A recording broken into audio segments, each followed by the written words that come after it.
and playing on Saturday? Yeah, I mean, you know, moments, situation sounds like maybe a couple of things that we've dealt with, and those are tricky, hard to predict, and you know, so it's probably like some of our guys, you know, they might make it, they might not. Sean Lee's situation I'm not as knowledgeable of, but you know, I know that both those guys are great players, and if they can play, they're going to play. And, you know, same with our guys. You know, if our guys can play, they'll play. But that's part of football. It's unfortunate, and you know, you just gotta keep looking forward if guys can't go. Injuries always something you guys have to deal with every year.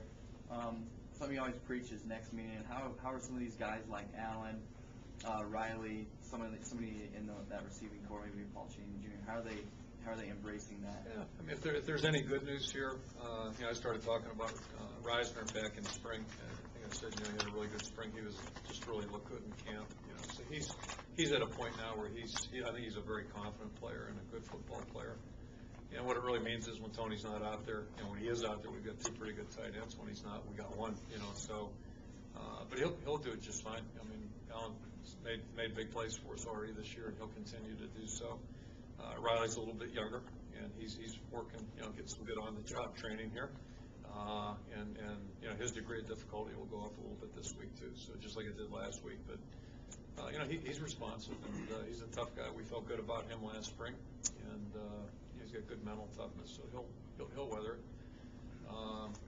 You know, and outside, I think, you know, all of our receivers are continuing. You know, we've been a young group outside of Andy Brodell last year, and I think some of the maturation that you hope to see is starting to take place, and that's been a positive, not only with Paul, but Mark McNutt made some plays the other day, and Trey did some good things for us. And, you know, so those are all positives, and you know, that's how a football team's got to work if you're going to have a chance. And you know, some years are better than others. Last year, particularly on offense, you know, we kind of just skated right through there. You know, Seth Olson was our big issue up front. I think we missed him for like 3 games. This was his comeback out game, and you know, but outside of that, we were pretty much in a groove. And you know, some years are like it, some are, and this one's kind of been a you know, a scatter drill since the start of camp.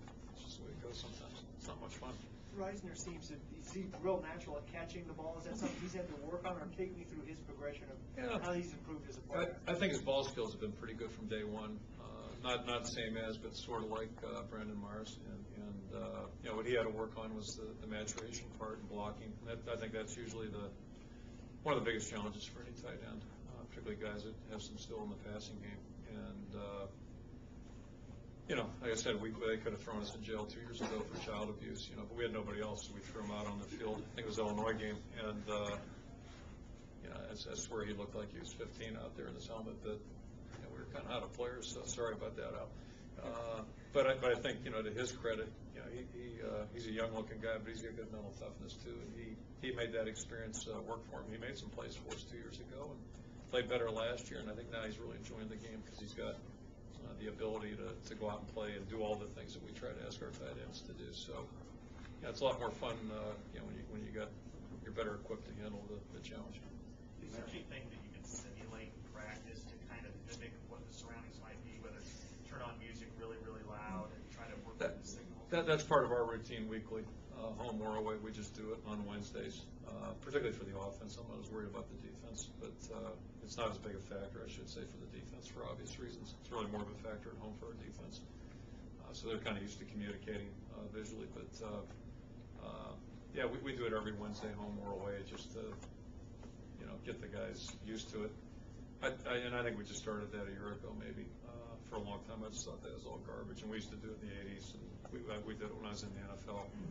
I thought it was kind of overhyped, but you know, last year we just, you know, figured give it a shot. So it's part of our routine. I don't know if it helps or not, but if they think it helps, then it helps. That's good. You just have guys kind of go non-verbal through their checks. It's pretty hard to hear anything when we got the music piped up and or crowd noise, and so yeah, they although, you know, up on the line, usually they can hear a little bit if the quarterback bends down and yells. So, but out on the perimeter, you can't hear a thing. That's how it'll be Saturday for sure. What music do you play at practice? Oh, Paul's in charge of that. You know, we got a little bit of everything going. Some stuff I've never heard, and some stuff I have.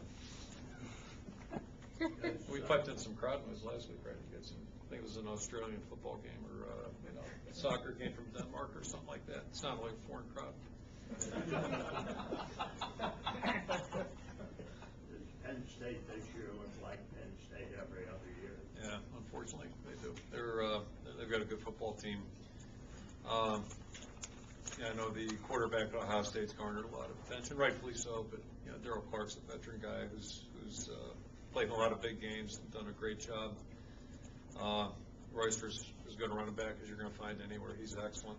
They've always got good linemen. They've got veteran tight ends. Young at receiver in terms of experience. You know, they graduated 3 guys that have seemed like they played forever, but they've got good receivers like you'd expect. And defensively, we already talked about 2 of the best linebackers in college football. Their 2 interior players are veteran guys that are very, very tough to block. They've been playing 3 straight years. I think this is the 3rd straight year.